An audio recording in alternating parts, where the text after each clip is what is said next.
సందర్భంగా ఒక మాట చెప్తున్నానమ్మా. ఈ మధ్య ఒక సినిమా వచ్చింది కొమరం భీమ్ అని. ఆ కొమరం భీము మీద సినిమా వచ్చి ఆ కొమరం భీములో జూనియర్ ఎన్టీఆర్ పాల్గొని మన పేదల భూముల గురించి, మన పేదల భూముల హక్కుల గురించి, కొమరం భీము పాత్ర గురించి ఆ సినిమా తీసి 2,000 కోట్ల రూపాయలు మన పేదల దగ్గర కొల్లగొట్టిపోయారు ఆ సినిమా వాడు. నేనేమంటానంటే ఈ భూ పోరాటంలో జూనియర్ ఎన్టీఆర్ రావాలని కోరుతా ఉన్నా ఈ వేదిక మీద నుంచి. నువ్వు నిజంగా హీరోవా? నువ్వు నిజంగా హీరో అయితే బొమ్మ హీరోవా? బట్ట మీద ఆ గుడ్డ మీద కనిపించే బొమ్మ హీరో అయితే నువ్వు బొమ్మ హీరో అని ప్రకటించు. లేదా నిజంగా హీరో అయితే ఈ ఆదివాసీల యుద్ధంలో నువ్వు వచ్చి పాల్గొను అని కోరుతా ఉన్నా.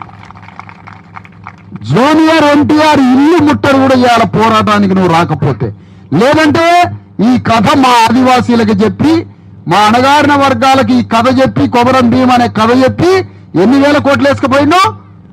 2,000 కోట్ల రూపాయలు వేసుకొని పోయిండు జూనియర్ ఎన్టీఆర్. ఏ కథ చెప్పి? మన ఆదివాసీల భూ పోరాటం అనే కథ చెప్పి, కొమరం భీము కథ చెప్పి పైసలు వేసుకుపోయిండు. తమిళనాడులో కొంతమంది హీరోలు సినిమాలు తీస్తారు, పేదల పక్షాన యుద్ధము చేస్తారు. తమిళనాడులో హీరోలు సినిమా తీస్తారు, ప్లస్ నిజంగా జనాల్లోకి వచ్చి యుద్ధం చేస్తారు. కానీ మన తెలుగు హీరోలు కేవలం సినిమా థియేటర్ల బొమ్మ మీదనే యుద్ధం చేస్తారు. నిజంగా జనంలోకి వచ్చి యుద్ధం చేస్తాడు ఎవడన్నా cinema hero? Junior NTR Komaram Bheem కథతో అడ్డం పెట్టుకొని మా ఆదివాసీల ఆకలి చావులు, ఆకలి దప్పులని అడ్డం పెట్టుకొని కథ చెప్పి ఆ కథతో ఆదివాసీలు అణగారిన వర్గాల దగ్గర నుంచి 2,000 కోట్ల రూపాయల దొంగతనంగా వేసుకొని పోయిన జూనియర్ ఎన్టీఆర్ నేను ఆరోపిస్తున్నా. నువ్వు నిజమైన హీరో అయితే ఈ భూ పోరాటంలో పాల్గొని మాకు ఇల్లు కట్టియడానికి మా యుద్ధంలో రా. ఘోరం గణేష్ తోటి చేయగలుపు, విశారదంతో చేయగలుపు.